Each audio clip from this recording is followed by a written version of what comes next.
Parliament ఎన్నికల్లో అనుకున్న ఫలితాలు రావడంతో గ్రాడ్యుయేట్ ఎమ్మెల్సీ ఎన్నికలపై కమలం అధిష్టానం స్పెషల్ ఫోకస్ పెట్టిందే. ఉత్తర తెలంగాణలో ఆ స్థానానికి అభ్యర్థి కోసం కసరత్తు మొదలు పెట్టిందే.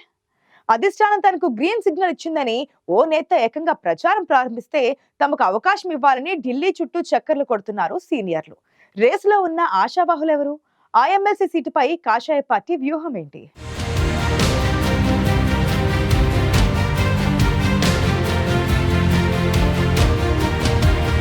అసెంబ్లీ పార్లమెంట్ ఎన్నికల తర్వాత తెలంగాణలో గ్రాడ్యుయేట్ ఎమ్మెల్సీ స్థానానికి ఎన్నికలతో కమలం పార్టీ నేతలు స్పెషల్ ఫోకస్ పెట్టారు.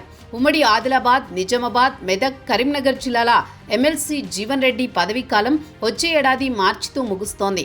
దీంతో స్కెడ్యూల్ ప్రకారం ఎన్నికలు నిర్వహించడానికి పట్టభద్రుల ఓట్లు నమోదు కార్యక్రమాన్ని కూడా పూర్తి చేశారు.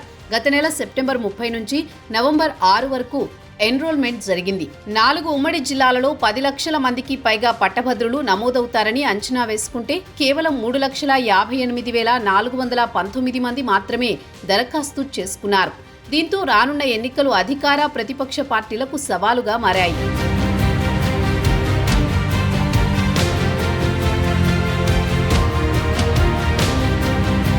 తెలంగాణలో అధికారాన్ని చేపట్టిన కాంగ్రెస్ పార్టీ ఉమ్మడి వరంగల్, నల్గొండ, ఖమ్మం గ్రాడ్యుయేట్ ఎమ్మెల్సీ స్థానాలను గెలిచి ఊపు మీద ఉంది. అదే విజయ పరంపరని కొనసాగించాలని హస్తం పార్టీ ఉవ్విళ్లూరుతోంది. సిట్టింగ్ సీటుని మరోసారి కైవసం చేసుకోవడానికి కాంగ్రెస్ అధిష్టానం వ్యూహరచన చేస్తోంది.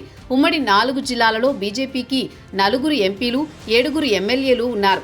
దీంతో ఎమ్మెల్సీ స్థానాన్ని ఎలాగైనా దక్కించుకోవాలన్న పట్టుదలతో ఉంది ఆ పార్టీ.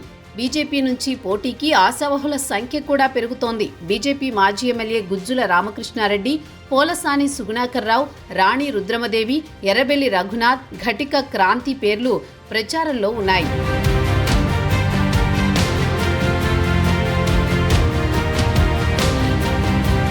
సుగుణాకర్రావుకు టికెట్ ఇవ్వడానికి బీజేపీ అధిష్టానం సుముఖంగా లేదనే ప్రచారం జరుగుతోంది. గతంలో 2 సార్లు పోటీ చేసి 3వ స్థానానికే పరిమితం కావడంతో అధిష్టానం ఆయన అభ్యర్థిత్వంపై ఆసక్తిగా లేదంటున్నారు. పార్టీకి సీనియర్ నాయకుడిగా ఉన్న మాజీ ఎమ్మెల్యే రామకృష్ణారెడ్డి 2 దశాబ్దాలుగా పోటీ చేసిన ప్రతి ఎన్నికల్లో ఓడిపోవడంతో ఆయన విషయంలోనూ బీజేపీ అధిష్టానం అంత సానుకూలంగా లేదనే టాక్ వినిపిస్తోంది. అయితే టికెట్ కోసం ఈ 2 నేతలు ఢిల్లీలో లాబియింగ్ చేస్తున్నారట. ఇక మంచిర్యాల జిల్లా బీజేపీ అధ్యక్షుడు రఘునాథ్ కూడా పోటీకి సిద్ధమయ్యారు. తనకు అధిష్టానం గ్రీన్ సిగ్నల్ ఇచ్చిందని ఉమ్మడి జిల్లాలలో ఆయన సమావేశాలు కూడా నిర్వహిస్తున్నారు. గత అసెంబ్లీ ఎన్నికల్లో మంచిర్యాల నియోజకవర్గం నుంచి పోటీ చేసిన ఆయన 2వ స్థానంలో నిలవడంతో పార్టీకి మైలేజ్ పెరిగింది. ఎన్ఆర్ఐ కావడం, ఎమ్మెల్యేలు, ఎంపీలతో మంచి సంబంధాలు ఉండడం రఘునాథ్కు కలిసొచ్చే అంశంగా చెప్పొచ్చు.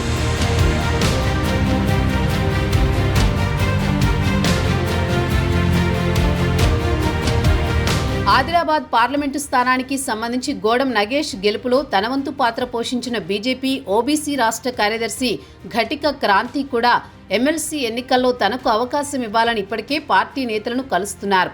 20 ఏళ్లుగా బీజేపీలో కొనసాగుతున్న క్రాంతి విద్యార్థి పరిషత్ నుంచి యువ మోర్చా, ఓబీసీ మోర్చా దాకా ఎదిగారు.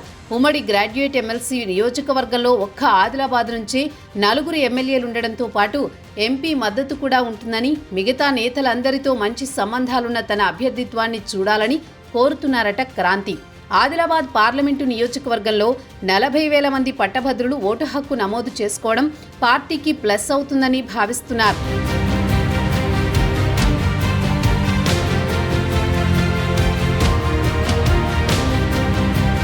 ఆదిలాబాద్ పార్లమెంటు నియోజకవర్గంలో 40,000 మంది పట్టభద్రులు ఓటు హక్కు నమోదు చేసుకోవడం పార్టీకి ప్లస్ అవుతుందని భావిస్తున్నారు.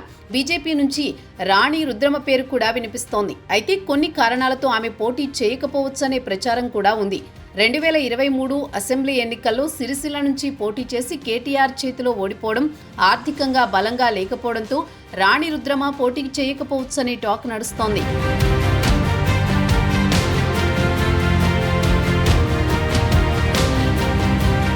ఎవరి ప్రయత్నాలు ఎలా ఉన్నా అందరితో సత్సంబంధాలతో పాటు ఆర్థికంగా బలంగా ఉన్న నేతను బరిలోకి దించే ఆలోచనతో బీజేపీ అధిష్టానం ఉందనే ప్రచారం పార్టీ వర్గాల్లో జరుగుతోంది.